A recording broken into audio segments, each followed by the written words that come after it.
How far had Mussolini overcome the limits of his power by 1925? After becoming Prime Minister, Mussolini concentrated on gaining more power. In order to do so, the king and the parliament were very important for him to achieve a full dictatorial control. Benito Mussolini, as Prime Minister, overused his legal power for beneficial growth as a leader.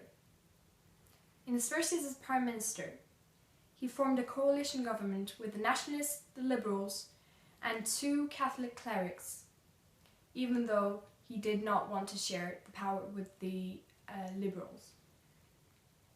On top of that, Mussolini also allowed himself and his fellow fascists to take decisions concerning policies without consulting the non-fascists in the government, which meant that the fascist party had full control over the law process. This was called the Grand Fascist Council. First of all, Mussolini abuses of his constitutional power as he permits himself to ignore particular political parties. The first year Mussolini became Prime Minister, he asked for a 12-month ruling by decree for emergency powers as Italy was somewhat chaotic.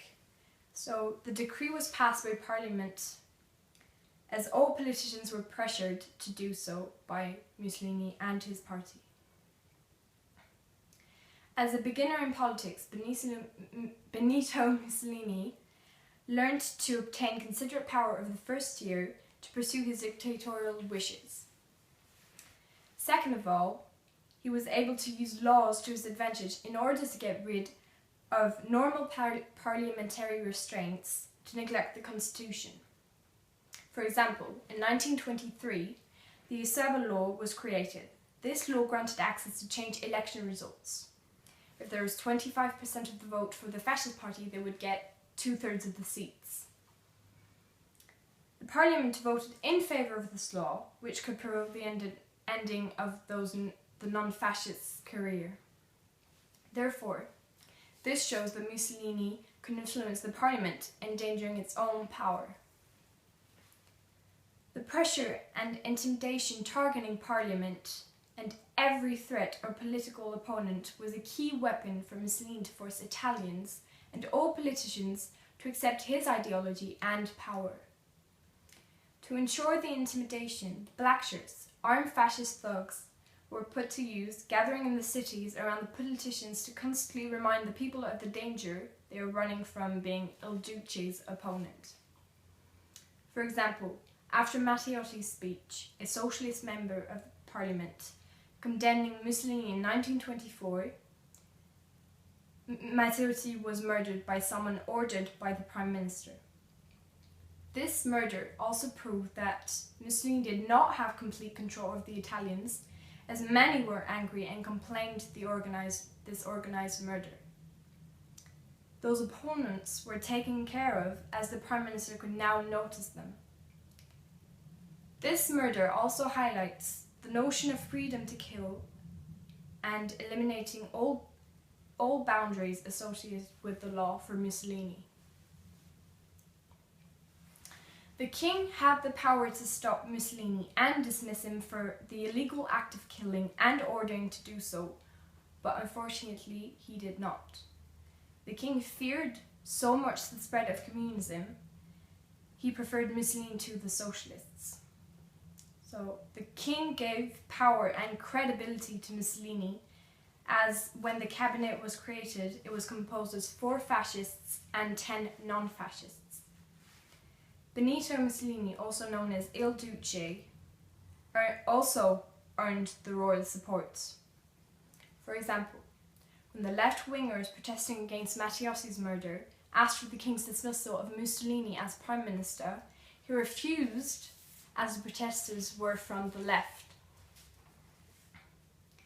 Another factor that maintained and increased Mussolini's authority was mass media. Through controlling the people's media, he could indirectly control their thoughts, emotions, and beliefs. He could manipulate the Italians from the strict regulation of media and then use their fears to his advantage. He also created a figure to reassure the people of those spheres for them to idolize him and support him.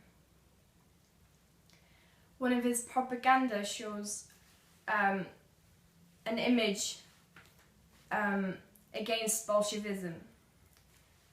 So the thought process of the people was manipulated to embellish fascism, but also reject other opponents and political parties. So people were restricted and could not think freely. Therefore, the future Italian dictator neglected individual freedoms, such as freedom to think, act and expression. The constitutional support brought by the king and the parliamentary supports backed Mussolini's overcoming of constitutional limits and legal limits, as in the 1924 election, his party had gained 65% of the vote without the Acerba law. Benito Mussolini was also one of the many dictators who attempted to raise the people's freedoms. Therefore, he ignored all individual rights. The violence, corruption, and support outside the law and in the legal department granted Mussolini access to a totalitarian regime and a dictatorship formalized in 1925.